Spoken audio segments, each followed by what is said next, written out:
다시 만날 때 다시 만날 때 예수와 함께 만날 때. 목회자 생각 177번째, 홍석복 목사의 목회 철학 5번째, 믿는 자에게 나타나는 표징의 증거들, 2024년 2월 25일. 이번 목회자 생각은 미리 써놓은 내용과 당시 진행했던 내용을 겸했기 때문에 최종적으로 토요일 저녁에 정리한 것입니다. 내가 목사로서의 사역 중에 가장 중요한 사역이라고 생각하는 것이 설교 사역입니다. 설교가 단순히 하나님의 말씀을 대변하고 나누는 것뿐 아니라 하나님의 어떠함을 증거하고 또한 그 증거를 통한 결과를 보는 것입니다. 이번 광명에서 진행했던 2시간 정도의 특강은 설교의 능력이 어떻게 펼쳐지는지를 잘 보여주었습니다. 믿는 자에게 나타나는 표징이 나타났습니다. 먼저 어떻게 그곳에서 설교를 하게 되었는지 말한다면, 우리가 돕는 대릭 정진 선교사 부부가 그곳에서 특강을 하려고 했었습니다. 일정상 그곳에 오지 못했고 그 특강을 대신 저를 소개해 주어서 연결되었습니다. 내가 우리 교회 담임 목회를 하면서 9년의 시간 중에 외부로의 설교는 4차례 정도였습니다. 그것도 주일날 오후 예배의 어떤 순서로 찾게 된 것이었는데, 본격적으로 마음껏 나의 목회 철학이 가미된 설교를 할 수 있었던 것은 이번이 처음이었습니다. 놀라웠고 행복했습니다. 내가 느낀 몇 가지를 나눕니다. 처음은 설교의 능력이었습니다. 믿는 자들에 나타나는 표징이라는 것이 하나님의 축복 가운데 하나님의 사람이 누릴 수 있는 것을 말합니다. 그 누림은 설교를 통해 하나님의 감동과 행복을 경험한 것입니다. 전하는 내가 경험했고 그 설교를 듣는 그 청년들이 그것을 경험했습니다. 그들의 눈빛이 하나님으로부터의 감동을 받아 반짝거렸고, 때로 눈물도 흘리며 때로는 호탕한 웃음으로 자신을 표현해 주었습니다. 나는 설교를 할 때 항상 그렇지는 않지만 행복하고 좋습니다. 하나님으로부터 감동을 느끼기 때문입니다. 나는 설교를 준비할 때마다, 그리고 오후 상공부를 준비하면서 하나님의 은혜를 받습니다. 감동받습니다. 그 은혜와 감동을 우리 교회뿐만 아니라 그곳에서도 서로 누린 것입니다. 나는 매주일마다 설교를 선포하면서 그것을 누리고 있습니다. 우리 교회 성도들도 그것을 함께 누리고 있습니다. 하나님을 믿기에 그것에 따르는 하나님의 축복을 경험하고 있기 때문입니다. 두 번째는 하나님의 축복은 드러나 보이면서 이루어진다는 것입니다. 목사만이 가지는 특권이 아니라 하나님을 믿는 사람들이라면 누구나 누리며 느낄 수 있습니다. 그러나 못 누리고 증거들이 나타나지 않을 수도 있습니다. 그것은 하나님의 축복을 사모하지 않기 때문입니다. 또한 그것을 누리려고 훈련하지 않기 때문입니다. 결정적인 것은 믿지 않습니다. 하나님의 당연한 것을 처음부터 받아들이려 하지 않았던 것입니다. 하나님으로부터의 사랑을 받는다는 것이 눈물이 날 정도로 감동스러운 것인데 그것을 거부한 것입니다. 그래서 정말 축복을 누려야 합니다. 그리고 하나님의 축복을 눈에 보이는 감동으로 느껴야 합니다. 믿는 자들에게 나타나는 표징이기 때문입니다. 우리 모두 믿는 자들에게 나타나는 표징의 증거들을 누립시다. 하나님부터 감동을 느끼고 행복감으로 살아갑시다. 마가복음 16장 11, 19절, 또 예수께서 그들에게 말씀하셨다. 너희는 온 세상에 나가서 만민에게 복음을 전파하여라. 믿고 세례를 받는 사람은 구원을 얻을 것이요 믿지 않는 사람은 정죄를 받을 것이다. 믿는 사람들에게는 이런 표징들이 따를 터인데 곧 그들은 내 이름으로 귀신을 쫓아내며 새 방언으로 말하며 손으로 뱀을 집어들며 독약을 마실지라도 절대로 해를 입지 않으며 아픈 사람에게 손을 얹으면 나을 것이다. 주 예수께서 그들에게 말씀하신 뒤에 하늘로 들려 올라가셔서 하나님 오른쪽에 앉으셨다. 신명기 3장 18절에서 22절입니다. 그때에 내가 당신들에게 명령하였습니다.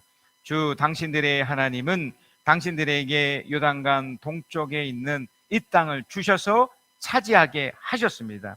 그러므로 당신들의 동기인 이스라엘의 다른 지파들도 땅을 차지할 수 있도록 도와주어야 합니다.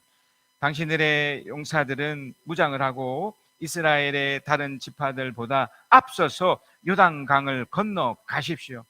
다만 당신들의 아내와 어린아이들은 여기에 남아 있게 하십시오. 그리고 당신들에게 집짐승이 많다는 것은 내가 알고 있으니 그 집짐승도 당신들의 가족과 함께 내가 당신들에게 나눠준 성읍에 머물러 있게 하십시오. 주님께서는 당신들과 마찬가지로 당신들의 동기들에게도 편히 쉴 곳을 주실 것이니 그들이 주 당신들의 하나님이 요단강 서쪽에 마련하여 주신 땅을 차지한 다음에라야 당신들은 제각기 내가 당신들에게 준 이 땅으로 돌아올 수 있습니다. 그때에 내가 여호수아에게 말하였습니다. 너는 주 우리의 하나님이 이 두 아모리 왕에게 어떻게 하였는가를 두 눈으로 똑똑히 보았다. 주님께서는 네가 지나가는 모든 나라에서도 이와 같이 하실 것이다. 그들을 두려워하지 말아라. 주 우리의 하나님이 너를 대신하여 싸우실 것이다. 여러분, 하나님이 우리에게 말씀하시기를 사랑하라고 했습니다. 그죠? 사랑하라고 했는데 사랑의 전제가 있었어요. 어떤 전제냐면 하나님을 사랑할 때 내 마음을 다하고 뜻과 정성을 다해서 하나님을 사랑해라. 거기 어떤 전제냐면 나를 사랑해야 된다는 거예요. 내 정성, 내 마음을 다해서. 그러니까 나를 사랑하지 않으면 사실 하나님도 사랑할 수 없다는 겁니다. 또 하나는요, 내 이웃을 사랑하라. 그 이웃의 첫째는 우리 가족일 수 있고 우리 교회 식구들, 우리 목장 식구들, 또 인간의 여러분 아는 지인들이겠죠. 근데 마찬가지로 여기도 조건이 있어요. 어떻게 사랑하라고요? 내 몸처럼. 그러니까 나를 사랑하지 않으면, 그러니까 나를 축복하지 않으면, 또 내가 축복을 누리지 않으면 사실상 하나님 관계도 또 다른 누군가의 관계도 쉽지 않은 겁니다. 그래서 늘 자기 상태를 늘 점검하셔야 돼요.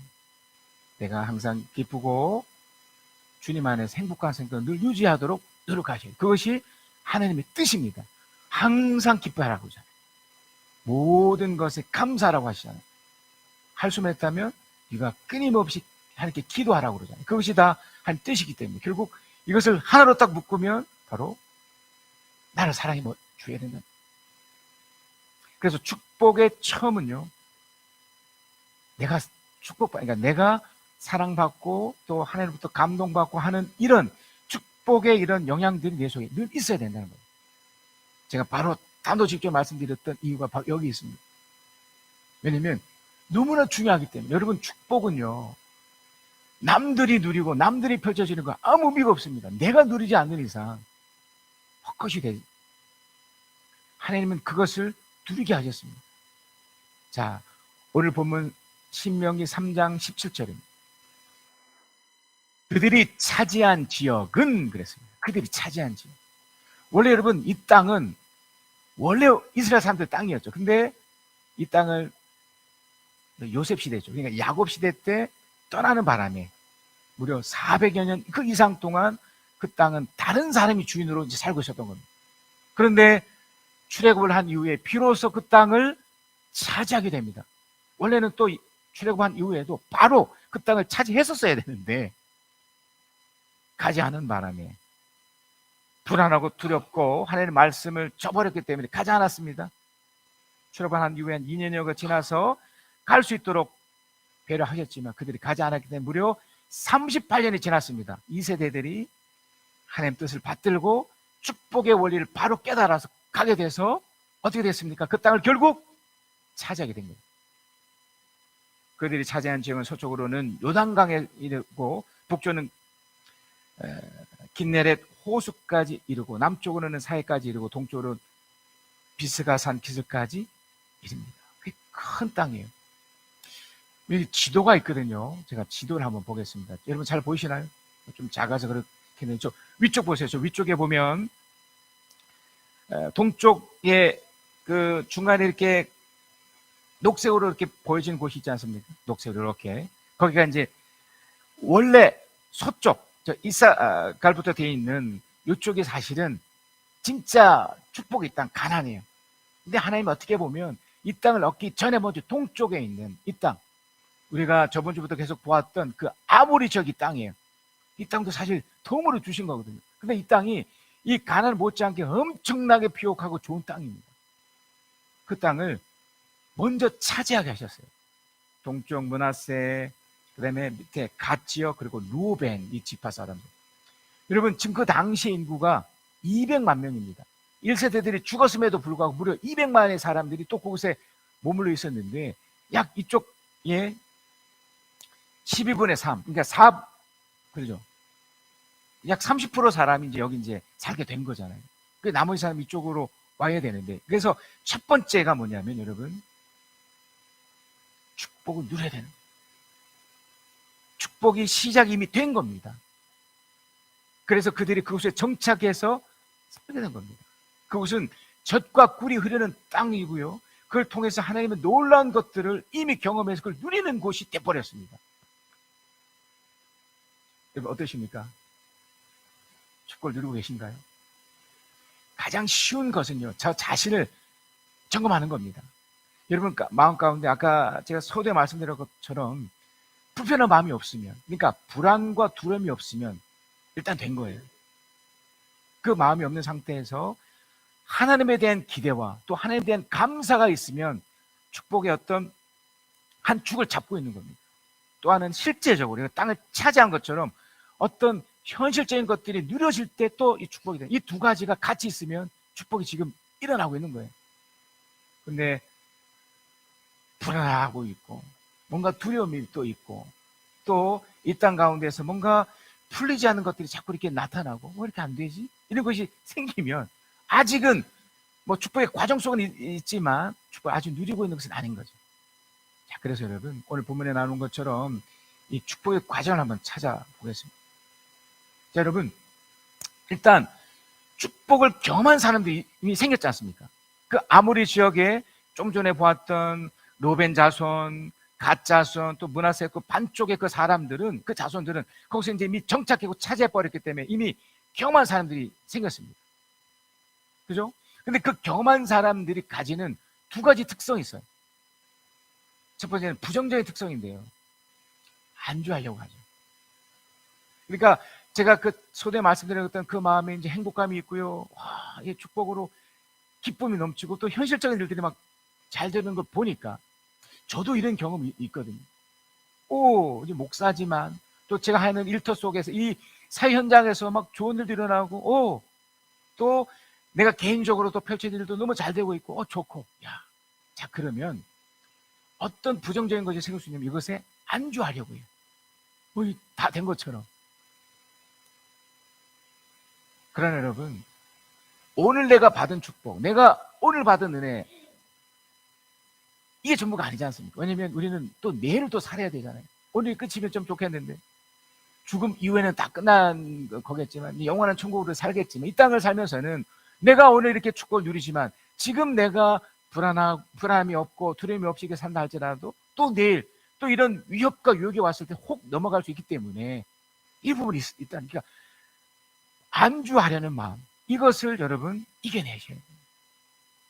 그래서 늘 날마다 새로운 마음을 가지고 이렇게 나가야 되는데, 그래서 첫 번째 하나님 축복을 경험한 사람의 특징 바로 이 안주하는 태도가 있다면, 두 번째는요, 이제 이 축복을 경험했잖아요. 이걸 누렸잖아요. 그러면 이것을 우리 좀 전에 우리 성경 권사님도 그런 기도를 하셨지만 전수하는 사람이 될 수 있어요.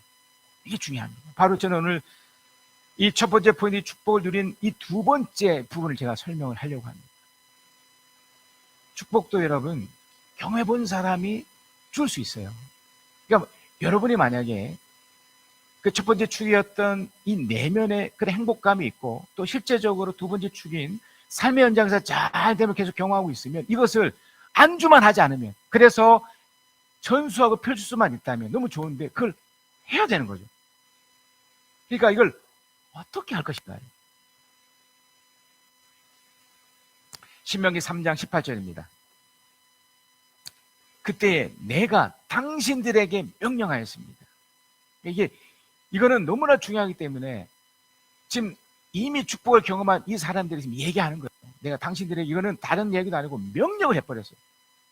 이게 하나님의 법 중에 뭐 권면도 있고요, 뭐 때려도 되고 안 때려도 되고 뭐 이런 경우도 있지만 이 경우는 반드시 해야 되는 명령이에요. 명령. 그러니까 이미 우리들은 이미 축복을 경험하셨잖아요. 그렇게 불안하지 않으시잖아요. 그렇게 걱정이 별로 없으시잖아요. 그리고 실제적인 복도 누리고 계시잖아요. 건강하시잖아요. 또 나름대로 좀 잘 나가고 계시잖아요. 우리 아이들에 대한 기대치가 있으시잖아요. 이게 지금 여러분 축복받고 있는 증거인데 여러분 지금 명령하시는 거예요. 우리에게 명령하시는 거예요. 주 당신들의 하나님은 뭐라고 했습니까? 당신들이 요단강 동쪽에 있는 이 땅을 주셔서 차지하게 하셨습니다. 그 다음이죠. 그러므로 안주하지 마시고 그냥 머무르 있지 마시고 당신들은 당신들의 동기인 당신들의 다른 지파들도 땅을 차지할 수 있도록 도와줘야 합니다. 다시 말하면 다른 사람들도 하나님의 축복을 받을 수 있도록 전수시켜 주시고 그걸 가르쳐 주시고 그들에게 좋은 영향을 주시고 기도해 주시고 해야 됩니다. 이 뜻이에요. 도와줘야 합니다. 당신들의 용사들은, 여기 용사라는 표현을 썼어요. 그러니까 축복을 받은 사람들의 첫 번째 특성은 용사예요. 용사. 제가 이제 이 부분을 한 번 더 설명을 하겠지만 용사의 특징이 뭔지 곧 말씀드리겠지만 용사예요. 용사. 무장을 하고 이스라엘의 다른 지파들보다 앞서서 요단강을 건너가십시오. 이게 어떻게 보면 이미 축복을 받은 사람은 그 다음 사람들을 위해서 더 이렇게 해줘야 돼요. 그래서 여러분 좀 더 믿음의 부모라면 그 자녀를 향해서 더 믿음 생활을 더 잘해 주셔야 돼요. 더 무장하셔서 더 기도하시고 더 그 믿음의 모습을 더 잘 보여주셔야 돼요. 결국 신앙 때문에 축복을 누리고 있는 거지 않습니까? 그렇기 때문에 더 무장하셨다 이렇게 하셔야 되는데 구체적인 게 뭘까요? 그러니까 용사가 뭘까요? 용사 또 무장하는 게 뭘까요? 이건 너무 중요한 내용이기 때문에 이후에 한 번 더 반복해서 하겠지만 제가 바로 말씀드리면 하나님의 말씀을 믿고 의지하고 불안과 두려움을 내어쫓고 하나님의 말씀에 맞서 무찌르고 싸우는 거예요. 후에 한 번 더 반복해서 따라서 읽을 정도로 제가 강조를 하겠지만 이게 무장되는 겁니다. 저 같은 경우에 이제 제가 목사지만 여러분을 이렇게 가르치는 입장에서 서 있는 위치 있지 않습니까? 그렇다면 제가 먼저 이미 축복을 경험한 것이 된 거잖아요. 여러분 다 아시겠지만 제가 9년 동안 있으면서 정말 많은 우여곡절을 함께 겪었지만 이전에 정말 말도 안 되는 일을 겪으면서 그걸 견뎌냈었을 때 하나님 어떻게 축복하셨는지 여러분 직접 눈으로 보셨습니다. 제가 직접 경험했고요. 우리 부모님에게 또 우리 성도들 각자에게 펼쳐지는 걸 전 또 보았고 누렸고 그래서 우리 집이 어떻게 얻게 됐는지 제 아내의 일이 어떻게 펼쳐가고 있는지 제 아이가 또 우리 교회 성도들이 어떻게 이 엄중한 시기 속에서 이겨내고 펼쳐냈는지 보았고 누렸어요. 그래서 저는 계속해서 이것을 지금 전수시키고 있는 겁니다. 계속 뽑아서 그것이 목회 생활에 나타났던 목회 철학 같은 거죠. 여러분에게 펼쳐지게 하도록 이걸 한마디로 말하면 목사인 저는 여러분을 성공시키게 하고 싶습니다. 여러분이 잘 되게 하는 것이 제 목회 철학이며 목표입니다. 여러분도 마찬가지입니다. 여러분도 이미 축복을 경험하셨다면 그거 하셔야 돼요. 여러분의 자녀에게, 여러분 목장 식구에게, 여러분 소중한 누군가에게, 여러분의 직접적인 그 소중한 자들에게 이걸 전수시켜. 다시 말하면 이 사람들이 잘 되게 하려고 성공시켜 주려고 노력하셔야 돼요. 자, 그러면 무엇을 전수시킨 건가요? 이게 축복의 내용이죠. 자, 신명기 3장 19절입니다. 다만 당신들의 아내와 어린아이들은 여기에 남아있게 하십시오. 이들은 아직 좀 이렇게 연약하잖아요. 그래서 뭐 같이, 왜냐면 현재 축복을 누리고 있는 상태잖아요. 근데 여기 남아있게, 그러니까 축복을 계속 누릴 수 있도록 두라는 거예요. 하나님 놀라운 은혜 아닙니까? 그리고 당신들에게 집중심이 많다는 것을 내가 알고 있으니, 집중심이 많다는 겁니까? 부자가 됐다는 거잖아요. 예, 여러분 하실 수만 있으면 남에게 빌려주는 사람이 되는 게 좋지, 빌림을 받는 것보다는 그렇지 않겠습니까? 그러니까 이게 집중이 많다는 것은 그만큼 부자가 됐다는 거니까. 그죠? 집중이 많다는 것을 내가 알고 있으니 그 집중도 당신들의 가족과 함께 내가 당신들에게 나누는 성읍에 머물러 있게 하십시오. 그러니까 여러분, 축복의 첫 번째 그 과정 속의 그 내용, 그러니까 우리가 전수시켜야 될 게 뭐냐면 그 안전함과 평안함이에요. 그들은 이제 축복을 누리면 되니까. 그러니까 내가 다른 누군가를 돕기 위해서 내가 먼저 이 안전함과 편안함을 누려져야 돼요. 여러분, 제가 우리 교회에 CCTV를 달아보니까요, 정말 편리하고 좋아요. 일단 담배 피우는 분들이 확실히 줄었습니다. 주위에서. 그리고 이전에 몇 차례 좀 불미스러운 일이 있었기 때문에. 근데 어떤 이제 기대가 생기고 또 감사가 있느냐면, 야, 이게 지켜지겠구나. 왜냐면 CCTV가 있으니까 지나가도 딱 보고서 숨짓하고 이렇게 돌아가거든요. 뭐 별거 아닌 것 같아도 이게 굉장한 의미가 부여된 거죠. 그래서 하나님은 우리를 보호하시고 안정감 있게 편안함 있게 살게 하십니다. 그러니까 축복의 이것을 전수시키고 축복의 그 첫 번째 내용은 바로 이거예요. 하나님, 내가 안전하게 편안하게, 나도 내 아내도 내 남편도 내 어린 자식들도 우리 목장 식구들도 우리 교회 식구들도 그렇게 살게 하여 주시옵소서. 아멘 아니십니까 여러분? 이겁니다. 아셨죠? 그래서 두 번째는요, 신명기 3장 20절입니다. 주님께서 당신들과 마찬가지로 당신들의 동기들에게도 편히 쉴 곳을 주실 것이니. 그러니까 아직 그들에게는 이게 없는 거잖아요. 그죠? 그러니까 우리가 전수시키는 것이 바로 이거라니까요. 좀 전에 우리 기도했던 그 첫 번째 제목을 이제는 중보로 기도하면서 그들에게 갈 수 있도록. 그래서 구체적 기도하셔야 됩니다. 우리 좀 전에 대표자 하셨던 우리 성경 선생님도 그렇게 기도하셨고 하셨듯이 이제 참석하지 못한 분들도 있어요. 근데 괜찮습니다. 뭐 어떤 상황 때문에 모든 걸 어떻게 하겠습니까? 하지만 우리가 기도로 그걸 도울 수 있어요. 하나님 그곳에 찾아가셔서 주의 성령께서 찾아가셔서 그 마음 가운데 편안함을 주시고, 또한 일터가 필요하다면 또한 편히 쉴 수 있는 그 공간이 필요하다면 그걸 주시옵소서. 편히 쉴 곳을 주시옵소서. 이거를 믿음을 가지고 선포하듯이 기도하시는 거예요. 왜냐면 편히 쉴 곳을 주신대잖아요. 여러분의 자녀가 타지에 가 계십니까? 또 우리 오랜만에 우리 줄 형제 이렇게 왔지만 먼 곳에서 군생활을 하고 있지 않습니까? 이거죠. 하나님, 그 마음이 편하도록, 또 그 일터가 그곳이 편한 곳이 될 수 있도록, 우리 첫 번째 기도했던 것처럼 안전하게 할 수 있도록 해주시옵소서. 자, 계속했습니다. 편히 쉴 것을 주실 것이니 그들이 주 당신들이 하나님이 유동한 서쪽에 마련해 주신 땅을 차지한 다음에야. 이게 뭐냐면 차지할 때까지 기도하는 거예요. 어려움이 풀어날 때까지, 내가 만족이 들 때까지, 그러니까 내 안에 불편이 없을 때까지, 그 상대방이 또 그 상대방 그 상황들이 완전히 해결될 때까지, 일터가 없다면 일터를 주실 때까지 기도해야 하는 거예요. 기도하면서 또 응원해주고 붙잡아주고 이렇게 해야 되는 거죠.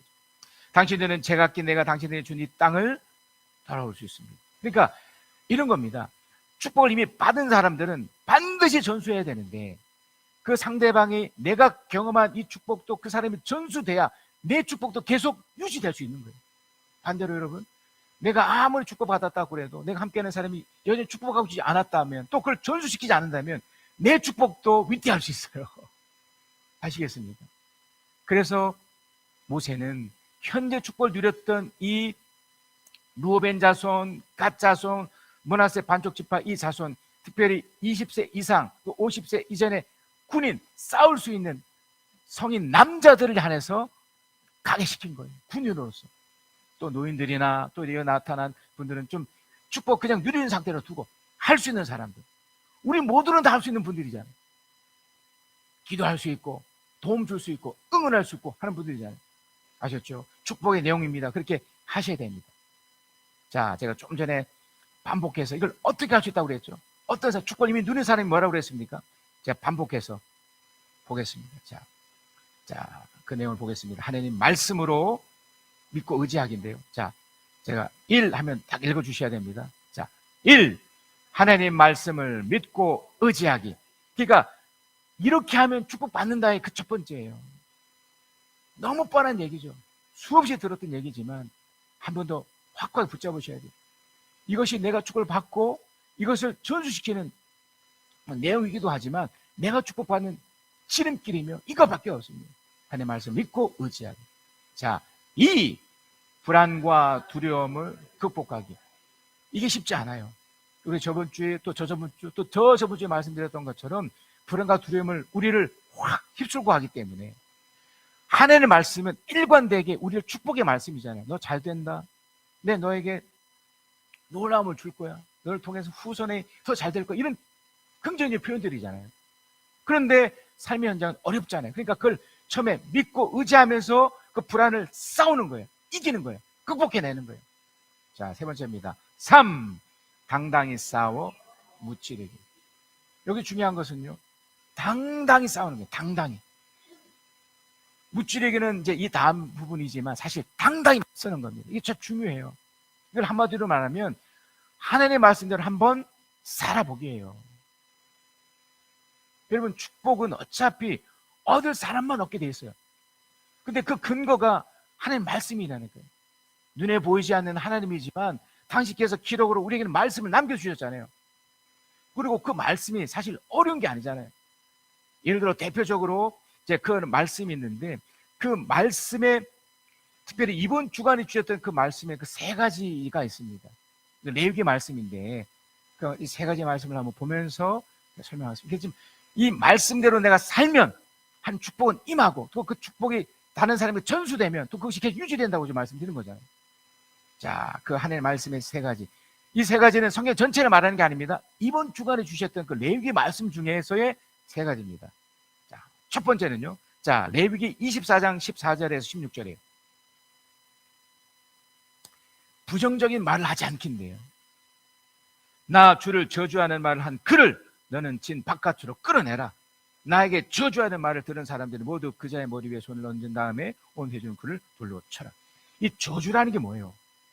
저주는 상대나 또는 하나님에 대해서 미워하는 마음을 가지고 재앙이나 불행이 일어나도록 비는 거, 바라는 거, 욕하는 것이 돼요. 여러분, 욕이 그렇게 위험한 겁니다. 욕. 마음속으로 어떨지라도 여러분 입으로 튀어나오지 않도록 정말 조심해야 돼요. 심지어 자기 자신에게도. 계속 말씀드립니다. 이게 한 말씀이잖아요. 그러니까 저주라는 것을 여러분 끊어내셔야 돼요. 세상 보십시오. 조금 전에 그저께죠. 그저께 제가 이렇게 지나가는 이 초등학생들이에요. 이 쌍욕을 지들끼리 하는데 저도 어렸을 때 막 잘했을 것 같은데 내가 이제 하나님 말씀 앞에 서 있는 입장에서 그 소리를 들었을 때 소름이 돋더라고요. 그 쌍욕이요. 이 저주잖아요. 이건 사실 돌로 쳐 죽일 일이라는 거예요. 이게. 그러니까 여러분 명심하셔야 돼요. 하나님 말씀대로 살기로 하면 이게 사실 어렵지 않지 않습니까? 부정적인 말하지 않기, 저주하지 않기, 욕하지 않기, 심지어 자기 자신에게 욕을 지키면 이렇게 살면 축복 주신다니까. 특별히 이번 한 주간 뭐 이렇게 보십시다. 어떠십니까? 아멘이십니까? 자, 두 번째입니다. 자신의 한 행동에 책임지기. 자, 레위기 24장 14절인데요. 14절. 예. 네, 17절. 자, 읽겠습니다. 시작. 남을 죽인 사람은 반드시 사형에 처해야 한다. 자, 18절. 제가 읽겠습니다. 짐승을 죽인 사람은 생명으로 생명을 갚아야 하므로 살아있는 것으로 물어주어야 한다. 19절. 자기 이웃에 상처를 입혔으면 피해자가 가해자에게 입힌 만큼 그 가해자의 상처를 입혀라. 20절. 부러뜨린 것은 부러뜨린 것으로, 눈은 눈으로, 이는 이로 갚아라. 상처를 입힌 사람은 자기도 그만큼 상처를 받아야 된다. 21절. 남의 짐승을 죽인 사람은 그것을 물어줘야 하고 사람을 죽인 사람은 반드시 사형에 처해야 한다. 여기서 중요한 말이 나오죠. 부러뜨린 것은 부러뜨린 것으로, 눈은 눈으로, 이는 이로 갚아라. 그러니까 여러분 이게 왜 중요하냐면 우리는 어떤 행동을 어떻게 보면 무책임하게 막 해버리거든요. 막 떠들거든요. 정치인들이 그렇잖아요. 주워 담을 수 없는 말을 한번 뱉어놓고 지나가면서 죄송합니다. 이게 끝이 아니에요. 그러니까 여러분 말이나 행동, 특별히 행동에 있어서 책임을 지도록 행동하셔야 돼요. 그러니까 조심하셔야죠. 정말 조심하셔야 돼요. 이전에 우리 이제 떠난 분들 중에서도 그러니까 이게 지금까지 연결이 돼버리거든요. 교회를 향해서 좀 전에 나타난 뭐 저주도 그렇지만 부정적인 마음을 가지고 교회를 향해서 했던 행동, 침을 택 뱉는다든지 에이씨 하면서 하는 이런 것들 별거 아닌 행동이죠. 그리고서 뭐 잊어버릴 수 있죠. 하나님은 기억해버려요. 이게 무서운 거예요. 여러분, 작은 행동, 어떤 발걸음 하나도 여러분 생각을 하셔야 돼요. 그러니까 사람들 보는 것에 별 의미가 없습니다. 하나님 보실 때예요. 여러분, 한 행동을 반드시 책임지게 되어 있어요. 작은 것은 작은 거대로. 특히 혼자 있을 때 여러분 조심하셔야 돼요. 그냥 너버러진 채로 그냥 TV 그냥 주야장장 보는 거 있을 수 있죠. 뭐 쉬는데 뭐 어떻습니까? 그러나 그런 시간 속에서도 책임 있게 행동하셔야 돼요. 하늘 보신다 생각해서 그럴 때라도 이렇게 반듯하게 앉아서 뭐 두세 시간 봤다면 한 1시간 정도 딱 보고 들어가야지. 뭐 잠을 자야지. 뭐 다른 거 해야지. 그러니까 여러분, 여러분의 한 행동, 아주 작지만 한 행동이 책임을 물을 날이 와요. 아시겠습니까? 자, 세 번째입니다. 레위 25장 14절 17절인데요. 14절만 제가 읽겠습니다. 너희가 저마다 제 이웃에게 무엇을 팔거나 또는 이웃에게 무엇을 살 때는 부당하게 이익을 남겨서는 안 됩니다. 이 부당하게. 여러분, 정당한 대가입니다. 정당한 대가. 이 부당하지 않게. 이 부당이라는 말이 뭐냐면 당연하지 않게 하는 것을. 세상에 너무 당연한 게 너무 많잖아요, 사실. 여러분, 일터에서 일을 할 때 어떤 돈을 받는 것이 당연한 거잖아요. 여러분이 예를 들어 주인하고 치십시다. 주인. 사장이라고 치십시다. 어떤 권위를 가지고 결정하는 사람이라고 치십시다. 거기서 이제 부당한지 정당한지가 나와요. 최근에 그 정치인들의 그 공천 관련된 걸 보면 막 기가 막히잖아요. 답이 없어요. 예, 기준을 정해놨다도 그 기준대로 하면 뭐 상관이 없지만 이 잣대 되고 저 잣대 되고 우리는 그렇게 하면 안 돼요. 정당한 대가. 근데 이 정당한 대가라는 것도 허황되고 말도 안 되는 게 아니잖아요. 이웃에게 무엇을 팔거나 이웃에게 무엇을 살 때 정당하게. 여러분, 우리가 세금도 내잖아요. 세금. 왜 이렇게 많이 내? 왜 이렇게 적게 내? 이럴 필요 없어요. 내라니까 내는 건데 그걸 정당하면 문제가 안 되는 거예요. 이 정도 내면 나쁜 거겠습니다. 근데 이걸 너무 과하게 낸다든지 너무 적게 낸다든지 이게 다 잘못된 거예요. 그러니까 정당하게 사는 거예요.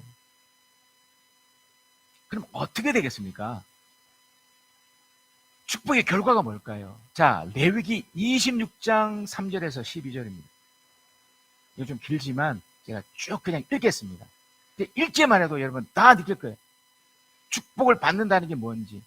이 별거 안 되는 이 세 가지를 지켰더니 부정말 하지 않고 자신의 행동을 책임지며 조심스럽게 하고 정당하게 내가 살아가고 할 때 어떤 일이 일어나는지 레위기 26장 3절부터 읽습니다. 너희가 내가 세운 규례를 따르고 내가 명한 계명을 그대로 받들어 지키면 나는 철따라 너에게 비를 내리겠다. 땅은 소출을 내고 들의 나무든 열매를 맺을 것이다. 5절 너희는 거두어 들인 곡식이 너무 많아서 포도를 딸 무렵에 가서 타자를 겨우 끝낼 것이며 포도도 너무 많이 달려서 씨앗을 뿌릴 때가 되어도 포도 따내를 겨우 끝낼 것이다. 너희는 배불리 먹고 너희 땅에서 안전하게 살 것이다. 여러분, 놀라운 말씀 아닙니까? 너무너무 현실적이고 바른 말씀이시잖아요. 조건이 뭐라고요? 말씀을 잘 지키면, 특별히 그 세 가지를 잘 지키면. 6절 내가 땅을 평화롭게 하겠다. 너희는 두 다리를 쭉 뻗고 잘 것이며 아무도 너희를 위협하지 못할 것이다. 나는 그 땅에서 사놓은 짐승들을 없애고 칼이 너희 땅에서 설치지 못하게 하겠다. 너희의 원수들은 너희에게 쫓겨다가 너희가 보는 앞에서 칼에 맞아 쓰러지고 말 것이다. 그들 100명이 너희 5명에게 쫓기고 그들 10,000명이 너희 100명에게 쫓길 것이다. 너희 원수들이 너를 보는 앞에서 칼에 맞아 쓰러지고 말 것이다. 얼마나 놀라운 말씀이에요. 여러분 한 명이 일당백을 한대잖아요. 여러분의 자식이 일당백을 한대잖아요. 우리의 목장 식구가 그렇게 한대잖아요. 여러분이 이렇게 하신다는 거예요. 저는 이것을 읽을 때마다 여러분을 상상하면서 우리 자녀를 상상하면서 너무 기분이 좋아져요. 9절 나는 너희를 보살펴 자손을 낳게 하고 자손이 많게 하겠다. 너희와 세운 언약을 나는 꼭 지킨다. 기가 막히시죠? 놀랍지 않습니까? 10절 너희는 지난해에 거둬들인 곡식을 미처 다 먹지 못한 채 해곡식을 저장하려고 해묵은 곡식 바깥으로 퍼내야만 할 것이다. 이 뜻 아시겠어요? 넘치고 넘치고 넘치게 준다는 거예요. 11절 우리 함께 읽겠습니다. 11절 12절 함께 읽겠습니다. 시작. 너희가 사는 곳에서 나도 같이 살겠다. 나는 너희를 싫어하지 않는다. 나는 너희 사이에서 거닐겠다. 나는 너희의 하나님이 되고 너희는 나의 백성이 될 것이다. 아멘. 이렇게 사시겠습니까? 아멘이십니까? 아멘이십니까? 자, 결론입니다. 신명기 3장 21절 22절 우리가 읽었던 그 표현입니다. 그때 내가 여호수아에게 말하였다. 너는 주 우리 하나님이 이 두 아모리 왕이 어떻게 하시는가를 두 눈으로 똑똑히 보았다. 여러분 다 보셨죠? 여러분 삶의 현장에서 하나님이 어떻게 도와주고 있는 거 보셨죠? 우유곡절을 많이 겪었지만 여러분 지금 건강한 채 두 다리 쭉 뻗고 잘 살고 계시잖아요. 여러분 자녀들 그래도 잘 나가고 있지 않습니까? 제가 어제 그 광명에 가봤더니요, 젊은 친구들도 많지만 그 교회에서도 취업이 안 돼가지고 그 수도권에 그 엄청난 곳인데도 어찌됐든 여러분 귀한 자녀들 여러분 너무 잘 되고 있는 거잖아요. 그걸 좀 보고 있는 거잖아요. 주님께서 네가 지나가는 모든 날에서 이와 같이 하실 것이다. 22절 함께 읽겠습니다. 시작. 그들을 두려워하지 말아라. 주 우리의 하나님이 너를 대신하셔 싸우실 것이다. 너를 대신하여 싸우실 것이다.